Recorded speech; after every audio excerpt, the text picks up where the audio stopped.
It's the Playhouse Podcast with Kat and JJ. Believe it. I missed everything. Miss the show? What am I going to do? Check out the Daily Podcast. Hey, when was the last time you could put your hands on your hips and say, mission accomplished? You did it, and you did it well. We asked this question this morning and got some very unique answers. If you missed it during the live show, we'll catch you up in a couple of seconds. Here we go. We've got email. At her request, I will not say her name. I think that is the reason why she ended up writing us.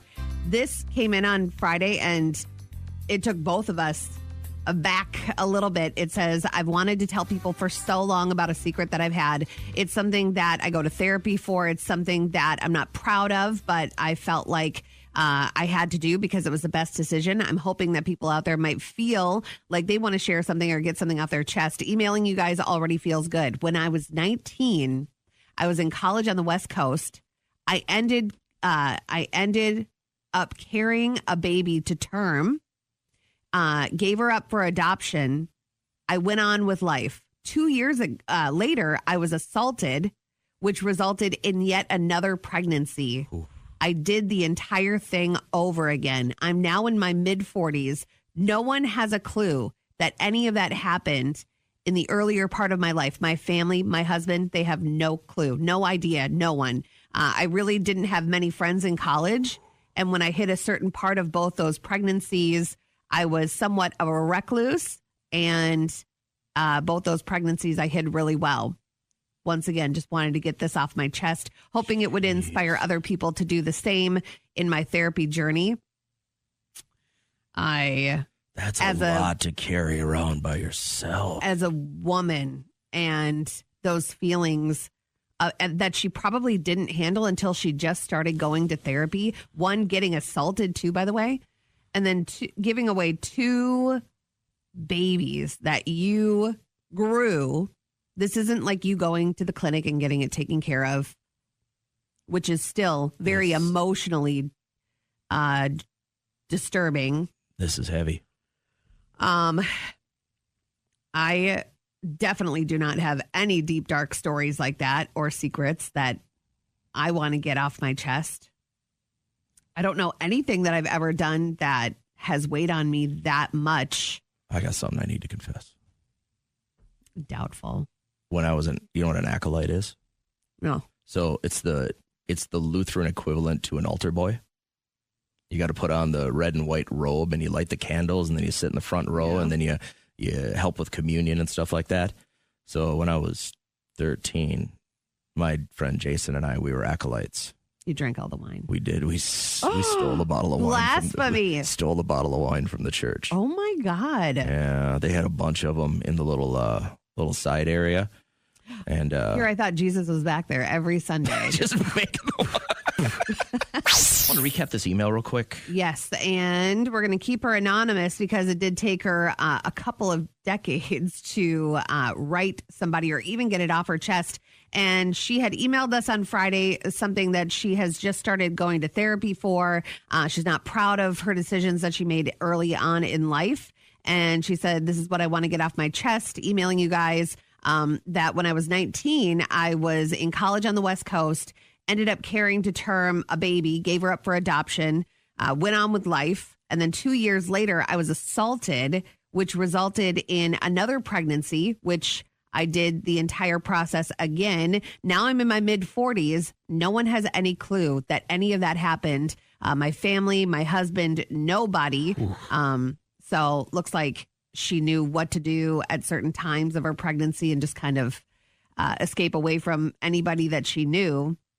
And it probably helped, obviously, being on the West Coast, not having her family around. Imagine the strength it takes to hold these secrets. To give a child up for adoption, I'll always say is one of the most selfless things you can do.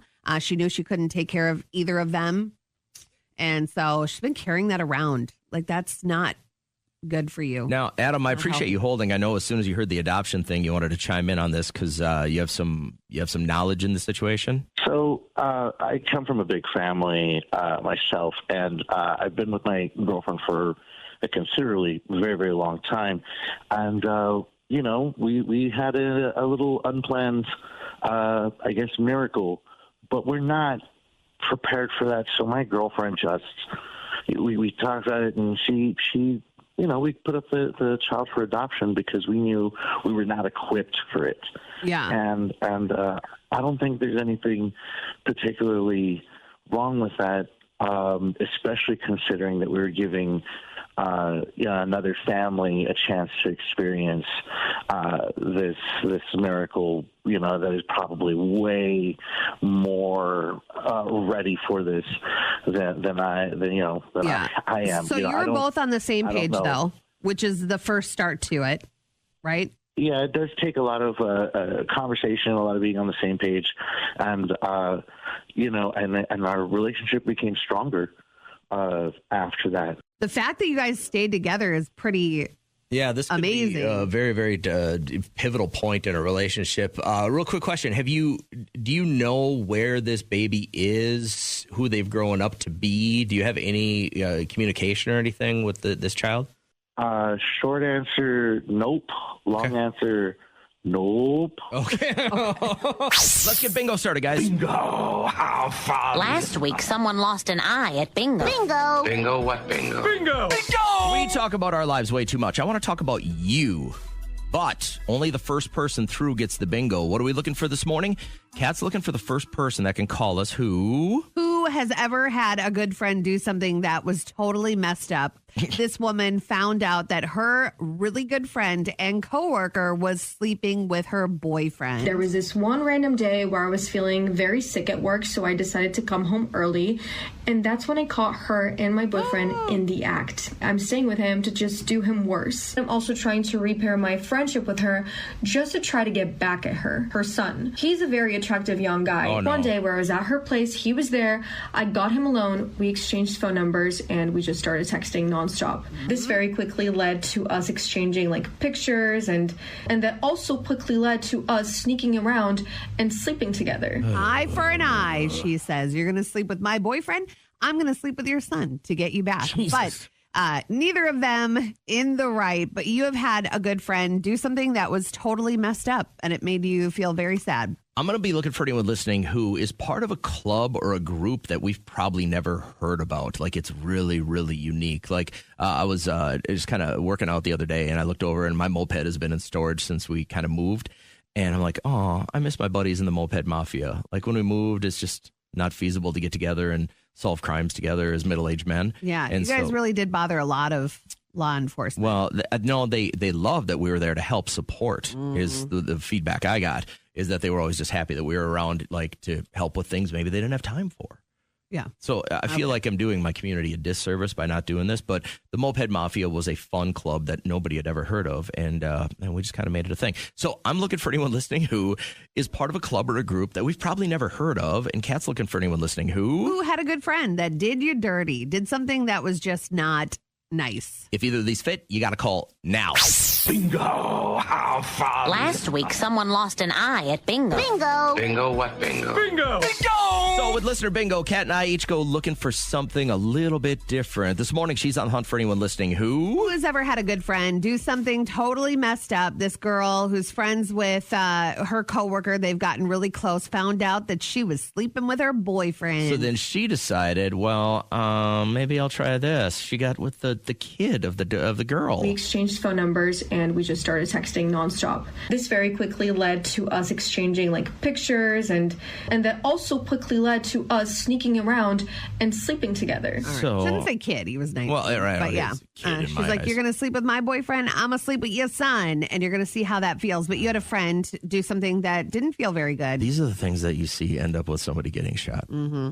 I'm looking for anyone listening who is part of a club or maybe a group that we probably haven't heard about. I know Kat was shocked when I told her I was part of the Moped Mafia and we started our own club.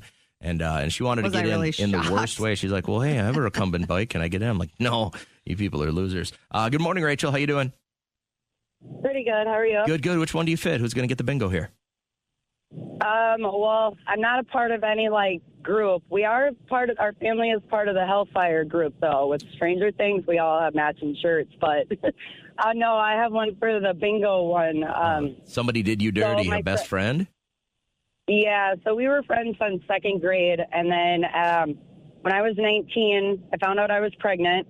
And you know how back in the day it used to be cool and ride division? Well, we were riding division, and we came up, it's kind of decrepit a little bit, but we came up to a stop sign, and she's like, I just can't believe how this happened. Like, how could this happen? I'm like, well, first off, when you meet somebody, blah, blah, blah. And then she's like, well, I just hope that you get into a car accident and you live, but the baby dies. Oh, my God. Wow. Yeah. So at the next stoplight, I got out of the vehicle and I never spoke to her again. And then a couple years later, she started dating one of my best friends, but she was also sleeping with one of my other best friends. So, well, she sounds like a complete mess.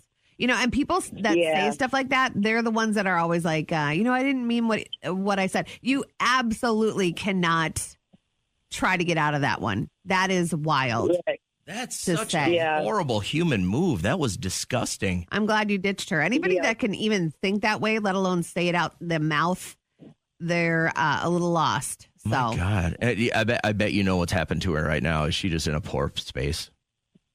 Probably, more than likely. Yeah, like 8 years later, she asked, because my mom and her worked together, and she asked how my son was doing, and my mom was telling her all about it, and my mom told me, and I'm like, why would you even tell her? She didn't care about him to begin with. Yeah, that's a horrible thing to say. Crazy stuff. Hey, thanks for your story real quick. I appreciate you calling. I want to get to 11-year-old Autumn. Good morning, Autumn. How are you? Good. How about you? Good. I appreciate you calling the show. Are you getting ready for school or what? I'm actually on the bus. Oh, okay. Nice. Well, tell us which one you're calling for. Are you part of a club, or did a best friend really do you wrong? The club. Okay, what club? Ski club. Oh, ski club. Nice. And ski club or glee club? Ski. Okay. Downhill ski. So you guys can really only kind of do this during the winter unless you got a training spot otherwise, right? Yeah, mostly just in the winter. Have you ever gotten really hurt skiing? Some kid ran into me and I kind of busted my shoulder. Oh my God. Are you okay now, though? Have you recovered?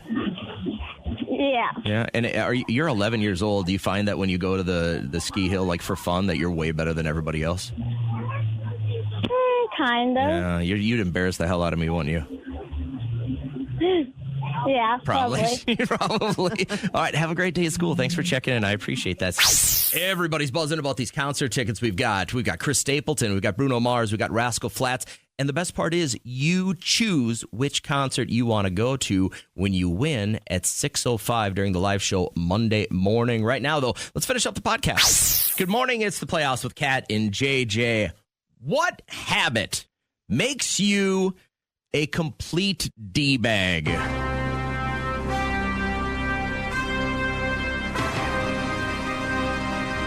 Well, we can all speculate, but I urge you with me to take a deep dive into science. The research is done. The numbers have been answered. They did douchebag research? Yes. Okay, legit. I wonder where they get the funding for something like this, but not here nor there. Now, before we get into the hobbies that contain the biggest amount of D-bags on our planet, first I want to give a tip of the cap to the people who are the kindest.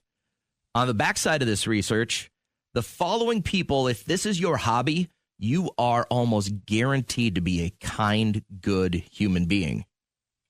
Hiking, beekeeping, woodworking, or gardening.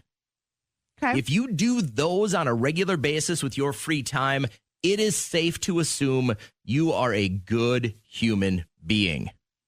I'm going to piggyback on that and give you my 3. Okay. These are for good peoples? These are for good people because I'm a good person. Volunteering makes my heart warm. I love it. Going for coffee with friends. It's not a hobby. And star watching, which I don't do enough. I think I would feel really, really good if I could star watch all the time. If I knew what I was looking for. I don't know what I'm looking for. I just know what I like to see. The following hobbies have the highest percentage of D-bags. You ready for this? Yeah. Recumbent bike ride. No, I'm You're kidding. such I'm kidding. a I'm kidding. liar. Okay, these are the ones that stood out the most. The giant percentage of douchers in our world do the following for hobbies: street racing, Okay. road biking, You're out there on your bicycle on the freeway. What about the guy that rollerblades around town? Do you see him? Yeah, he goes so fast. And then he like GoPros up himself and he like taps bumpers. You think like he's a D-bag? Like he's cool. I think he's impeding traffic. I think he's showing off and he's going to get hurt. Now this is gonna hurt your feeling coming up here, because I know you deal with these people on a yearly basis with the town festival you help with. Mm-hmm. Classic car collectors are third highest on the D-bag list. Really? Yeah. They are the sweetest group of people, and they just want to sit around and talk about the features of their car. And why not do it in a parking lot of people that have other cars that want to talk about the Maybe features you're of the just car. dealing with the best of the worst. Also on this list, wine collectors are huge D-bags. And Yeah. here's the one that I'm fully expecting to make the phones go crazy.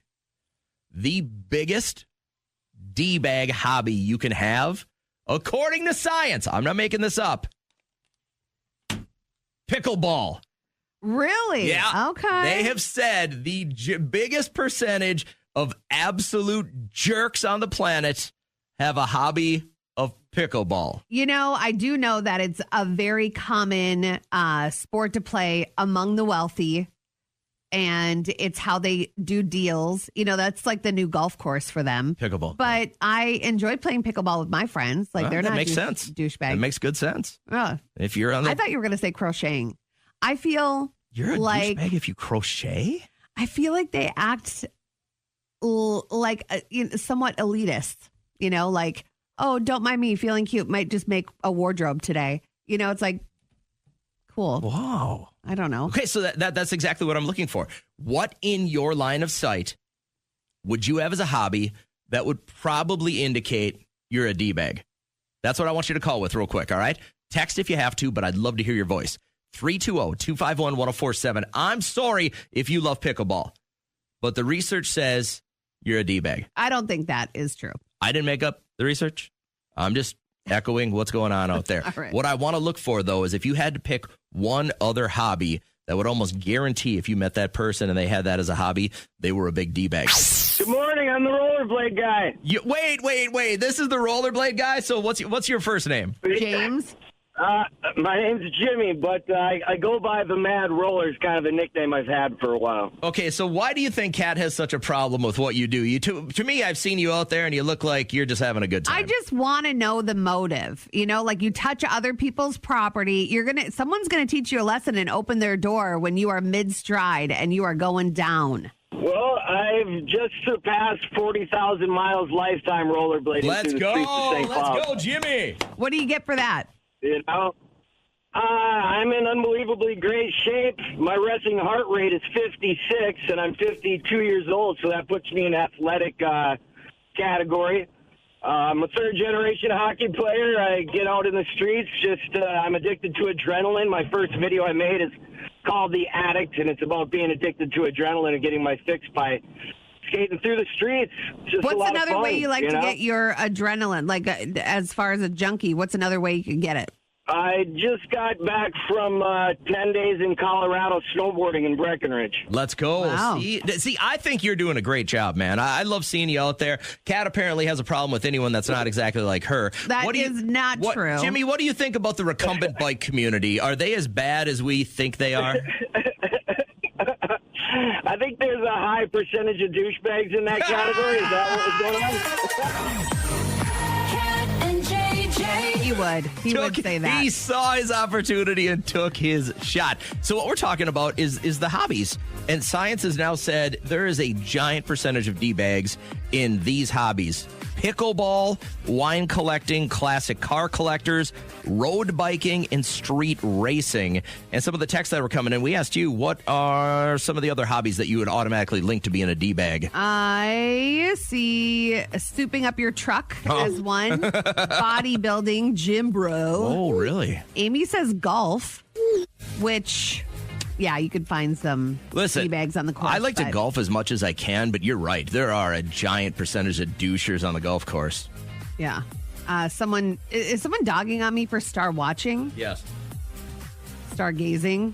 Boom goes the dynamite. Yeah, you really got me, Johnny. Thank you so much. I'm excited to hear what the mission was that got accomplished when you were out broadcasting live at a liquor store. I did not plan this bit very well. I should have found some Mission Impossible music, but I was out there on Thursday and this woman walked in. She was signing up for whatever I was giving away, and she was like, we're starting a new year with another challenge. And last January, she and her husband, they set out on this mission to every Friday. One of them, like they would alternate every other week. One of them would have to create this like fancy new cocktail. So he got one of those. Ooh, good job. Did I get you that smoked cocktail thing for Christmas or like your birthday or something like that? I love it. So they got one of those. They got everything to create these really cool cocktails that were out of the box, out of the norm. And they would sit down and each have one every Friday. And she's like, it really kind of brought us together. You know, it's something that we enjoyed doing. We don't drink it all during the week. So it was like our end cap of the week. And it was our mission. And it wasn't impossible. So mission accomplished. When was the last time you uttered those words? I would say doing all those rooms back there. We had somebody quit on us and they left like a tornado. And I'm like, I go back there and I just thought, wow, you know, what a mess. And you know how organized I am. Went back there, got rid of stuff we didn't need, lightened the plane and organized stuff. And then when I step back, have you ever done something to a room in your house and you just keep walking by the room? Yes. You know how many times I walk by those rooms? I'm like, and then I put my hands on my hips. I'm like, these look really good. Mission accomplished. Mission accomplished. And I know that people, you know, whether they know it or not, will appreciate it because everything has a place and everything's in it. And so mission accomplished for me. The question we have for you, if you choose to answer it, is when was the last time you said mission accomplished? What was the mission? What did you have to do to accomplish it? Mandy, I appreciate you holding for so long. I know you're on your way to work. Can you tell us when the last time you said those words was? My mission, I know it's going to sound so bad, but it was to break up my uncle and his girlfriend. Why? No. Why would you do something like this? Okay, I know it sounds bad, but she just wasn't it. I just feel like she wasn't really a part of the family. I just felt like he could do so much better. And I mean, I did it. It worked out. I made him see that side of her that was pretty bad. And it just, listen, I got to sleep at night. That's all I got to say. When did it come upon the fact that, when did you decide that this was your job? Or did someone give you the job? Like, obviously you were asked to complete this mission. Oh, yeah, better. Yeah, okay. No, it was more of it was me. No one really motivated me to do anything. So I just felt like, I know he's a good guy. She was a bit conniving and cunning, and I just felt like she just wasn't it. And I was like, you could do so much better, and I'm gonna kind of prove that to you. And lo and behold, she showed her true colors. And but listen, he's a grown man. She's no longer in the picture. So you just showed him proof, and he made his own decision. So obviously he saw what you saw. Exactly. And some men sometimes they just need guiding, you know? Did you get anything back from your uncle like, hey, thanks, I wasn't seeing the light? Because guys can get blinded by that pretty quick, you know? Oh, no, of course. He was kind of just like, you know, I understand where you were coming from, and, you know, thank you, pretty much. My mission was to break somebody up, and I did it. Normally, if you set out on a mission, the end result is going to be beneficial or like maybe a good ending. Like yesterday, my mission accomplished, and I looked at it 100 times. And to most people, it's not a big deal. But you know, on your hot water heater, you have an anode rod. You know what that is?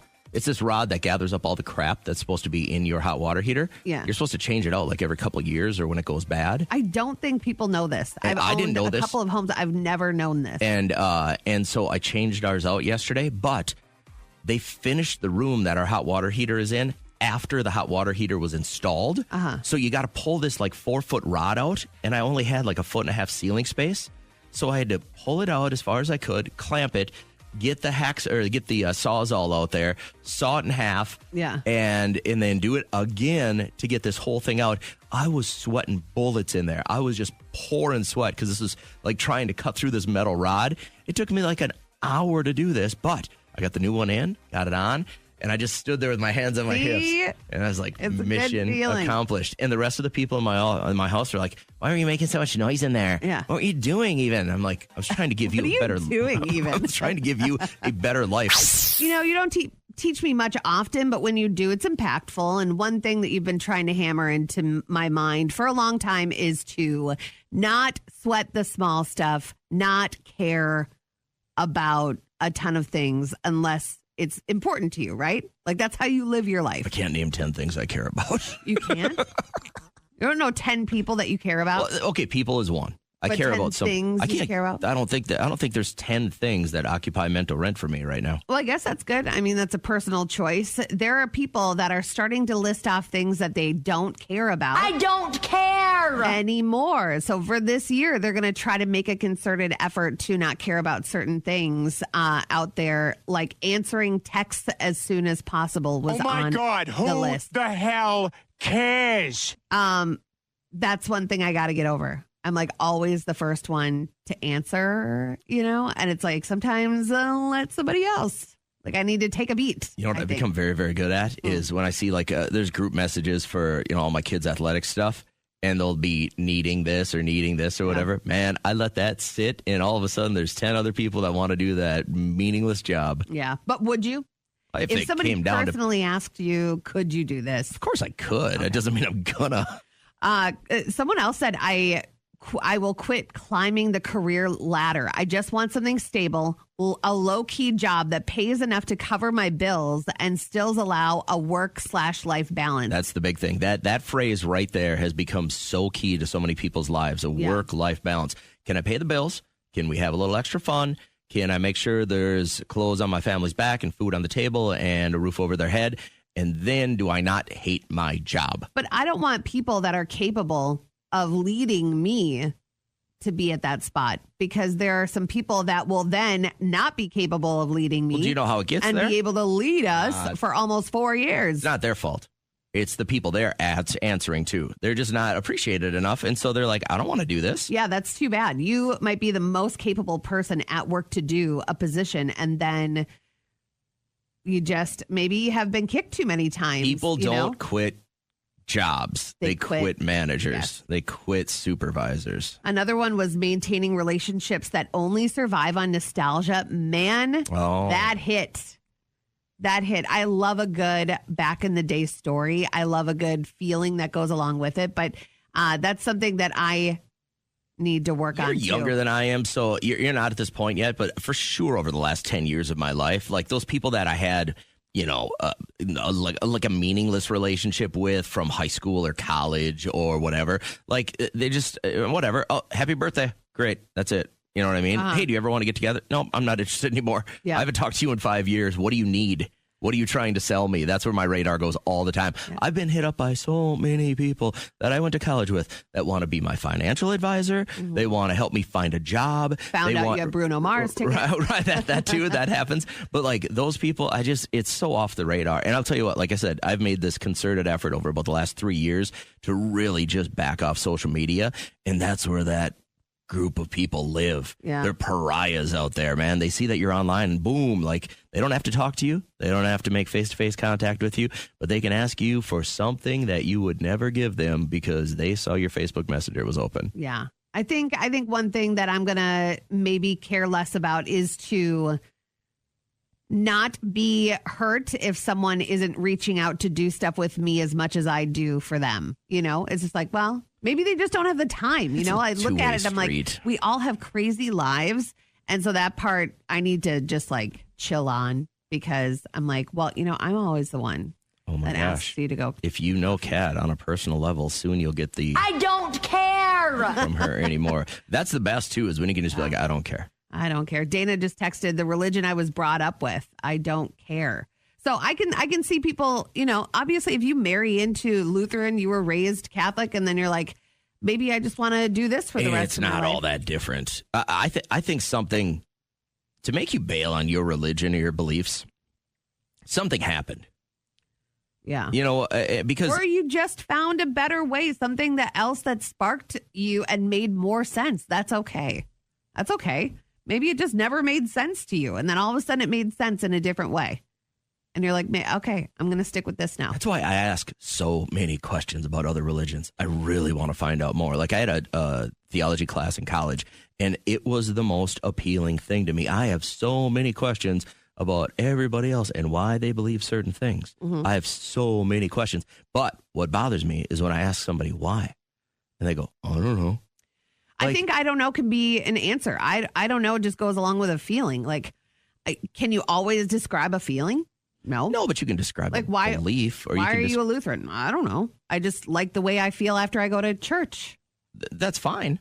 But if I ask a difference, like, well, what's different about your religion and mine? Why do you guys do this? And you go, like, I believe that you should ask those questions. Like, you should know why you're doing something. You don't go to work for any reason, do? If I go, hey, why do you go to work? You have an answer, right? Make money. Yeah, exactly. So, hey, why do you pick up your kid from school? Or else someone else will have to do it and then I'll look like a bad mom. So there's an answer to almost everything unless you ask somebody, why do you believe this? And if it was told to me, then you probably need to look a little deeper, I think. Yeah. I'm not saying bail on it, but I'm like, ask the questions. I dig that. So this is the year of I don't care. Don't take it too far. Don't too take late. it too far. Everyone should have a level of caring. Don't get me wrong, but there are certain things that you don't have to care as much about that you used to. So I got just a quick question for you because I know you hosted the wedding event that was in town yesterday. Yes. And you've been married how many years? No idea. 14. You got to at least guesstimate, right?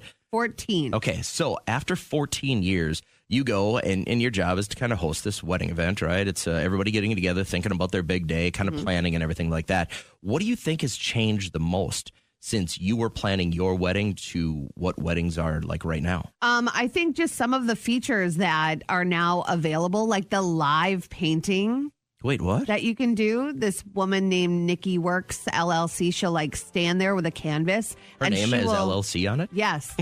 Hyphened. But she is so talented. She'll whip up a painting of you as you're standing there? Like as at the altar. And it's so lifelike. Does it look like a courtroom sketch where it's all weird and cartoonish? I'm sure she could at request, but it is the most beautiful artwork.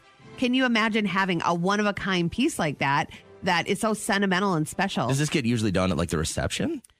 You can have it done whenever. Like you could do it during the service? Daughter-father dance, maybe. You want to do that. You want to do it during your first dance, have her paint that. But she has like this photographic memory. So you don't have to just like stand there for an hour while imagine she having paints that talent where you could paint something that fast. She's so good. And the cool part is like your guests can watch her do it. And so they'll walk by and see her talent. So I thought that was really cool. Just different spins on stuff, you know. I saw a couple of pictures float around, and I saw that one of them was cheesecake in a cone. How many of those did you have? I had not one thing to eat there. I can't eat when I'm in silk, brother. Like, I do not want to risk having stuff drip on me. No way. Oh. So I just had an iced coffee. Okay, so what's the one thing you wish you could have ate there? Was the cheesecake in a cone? No. People kept walking by. Well, I love Christine's cheesecake, but they were walking by with the mac and cheese with the like crispy fritters on top. The smell was driving me crazy, but I'm like, there's no way I would set myself up for failure. So, but it was so good. If you know what you know now about the wedding planning process and all the stuff out there, would have yours been different? I love the way we did ours. No, I don't think so. I think we did a pretty good job. So maybe I would have like a live band situation in the beginning, leading into a DJ, because I think that's kind of a cool I think people are aspect. spending more or less on weddings now. I think they're spending more. I think people are surprised. Like recession, what recession? Yeah, I always thought the trend was that they were doing less. It was smaller, a little more intimate weddings. But at then these wedding shows, don't go into it with one idea, because if you do, you know, you're going to find a different way that you might want to do your what wedding. good timing, because so many people got engaged over the holidays, and now they're like, I don't know what to do, and all of a sudden you got all this planning. But it looked like it was a lot of fun. I got to read you this email that just came in from Cheryl, and you were talking about this earlier this morning. It says, hey, Kat, this morning on my drive in, you and JJ were talking about the first people you talk to in the morning. You mentioned that your man wakes up with you, brews your coffee, starts your car, and puts your socks on. Question mark, exclamation point, question mark, exclamation point. Hold on. Back that morning show up. Where in the, I've never heard this term, where in the bootock Maybe she made that up. It's Bootok. I've never seen that in print before. Did you find a real life man like that? I've only read about fantasy male fairies, vampires, gargoyles, and shadow daddies that act like that because I didn't think they actually existed. Good for you, girl. Have a great day. From Cheryl. Well, girl, Cheryl, I do have a good one. And, he may be wild on his show. He may have a high voice, but he makes up for it everywhere else. Do you think he got this from mom, dad, or he's just genuinely fearful of you? I think a little bit of both. He has great parents. And then a little bit of that. I like to sprinkle in what's she going to do next? Fear is powerful in a relationship.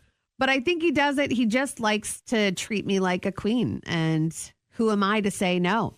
Because when I do say no, I got my socks. Then he'll be like, fine. What's going to happen the day he's like, you know what? I'm tired. I'm not going to start your car. I'm not going to make your coffee. Will hell rain down upon him? No, but it will be noticed. It will be sadly missed. For sure. What will be the penalty, do you think, for not doing There all will this be no penalty. Like, why do you think I reign like a tyrant at home? I'm very quiet. I see how you are around here. I'm like so chill. I go home, I can relax, get doted on. You start doting on me, you'll see a different side of me. But I have to do every freaking thing around here. So then therefore I have to be a little tougher. So you're going to get that side of me. At home, I'm a quiet princess. So you're telling me if you came in here and I had a cup of coffee ready for you and all your stuff already laid out, you would be nice. Yeah, it'd be a start. Yep. What else would have to go into the process to make sure you the nice? Candles lit, not be passive aggressive. I get up early enough. Now I got to be here at 2 to get everything ready for you. I'll take the way you are.